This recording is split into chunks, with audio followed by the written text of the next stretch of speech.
जय गुरु जी, शुक्राना गुरु जी, सारी संगत जी को जय गुरु जी। ओम नमः शिवाय, शिव जी सदा सहाय। ओम नमः शिवाय, गुरु जी सदा सहाय। शिव पुराण श्री रुद्र संहिता खंड 3 20वां अध्याय।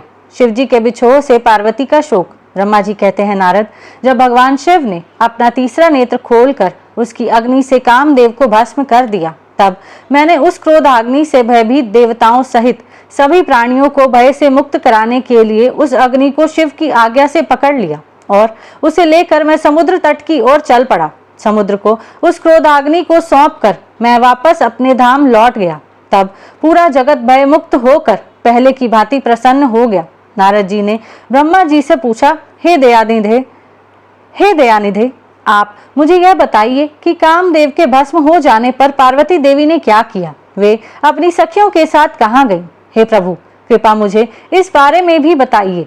नारद जी के यह वचन सुनकर ब्रह्मा जी बोले, भगवान शंकर के तीसरे नेत्र से उत्पन्न अग्नि ने जब कामदेव को जलाकर भस्म कर दिया, तब पूरा आकाश गूंजने लगा। यह दृश्य देखकर देवी पार्वती और उनकी सखियां डरकर अपने घर को चली गईं। वहां पहुंचकर पार्वती जी ने सारा हाल अपने माता पिता को बताया, जिसे सुनकर उन्हें बड़ा आश्चर्य हुआ। अपनी पुत्री को विह्वल देखकर हिमालय को बहुत दुख हुआ।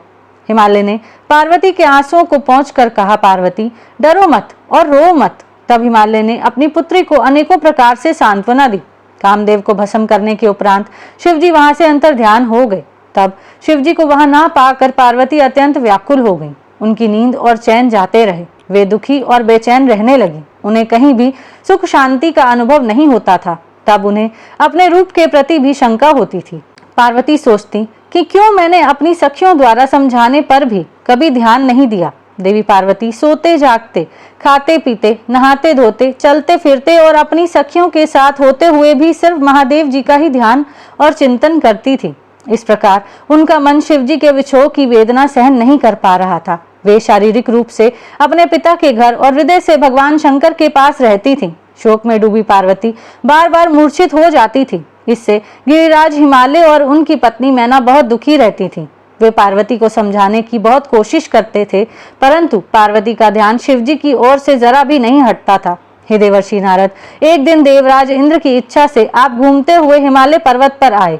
तब शैलराज हिमालय ने आपका बहुत आदर सत्कार किया और आपका कुशल मंगल पूछा। आपको उत्तम आसन पर बिठाकर हिमालय ने सारा वृतांत सुनाया। हिमालय ने बताया कि किस प्रकार पार्वती जी ने महादेव जी की सेवा आरंभ की। इसके बाद अपनी पुत्री के शिव पूजन से लेकर कामदेव के भस्म होने तक की सारी कथा आपको सुनाई।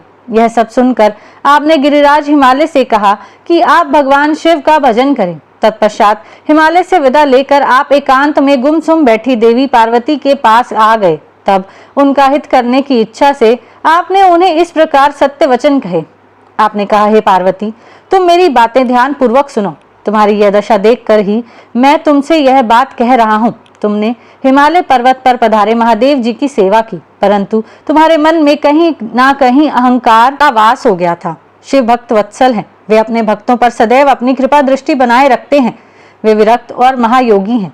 तुम्हारे अंदर उत्पन्न हुए अभिमान को तोड़ने के लिए ही सदा शिव ने ऐसा किया है। अतः तुम उन्हें तपस्या द्वारा प्रसन्न करने का प्रयत्न करो। तुम चिरकाल तक उत्तम भक्ति भाव से उनकी तपस्या करो। तुम्हारी तपस्या से प्रसन्न होकर महादेव जी निश्चय ही तुम्हें अपनी सहधर्मिणी बनाना स्वीकार करेंगे। यही शिव जी को पति रूप में प्राप्त करने का एकमात्र साधन है।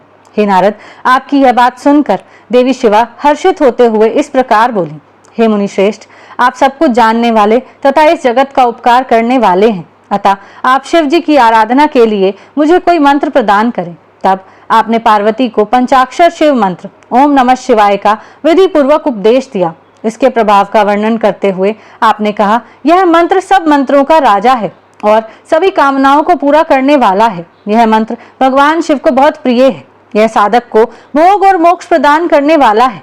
इस पंचाक्षर मंत्र का विधि पूर्वक व नियम पूर्वक जाप करने से शिव जी के साक्षात दर्शन होते हैं। देवी, इस मंत्र का विधि पूर्वक जाप करने से तुम्हारे आराध्य देव करुणा निधान भगवान शिव शीघ्र ही तुम्हारे समक्ष प्रकट हो जाएंगे। अतः तुम शुद्ध हृदय से शिव जी के चरणों का चिंतन करती हुई इस महामंत्र का जाप करो। इससे तुम्हारे आराध्य देव संतुष्ट होकर तुम्हें दर्शन देंगे। अब देवी पार्वती, तुम इस मंत्र को जपते हुए शिव जी की तपस्या करो। इससे महादेव जी वश में हो जाते हैं। उत्तम भाव से की गई तपस्या से ही मनोवांछित फलों की प्राप्ति होती है। ब्रह्मा जी बोले, नारद, तुम भगवान शिव के प्रिय भक्त हो। तुम अपनी इच्छा अनुसार जगत में भ्रमण करते हो। तुमने देवी पार्वती को सभी कुछ समझाकर देवताओं के हित का कार्य किया। तत्पश्चात तुम स्वर्ग लोक को चले गए। तुम्हारी बात सुनकर देवी पार्वती बहुत प्रसन्न हुई। यहीं पर शिव पुराण श्री रुद्र संहिता खंड 3 20वां अध्याय समाप्त होता है। जय गुरु जी।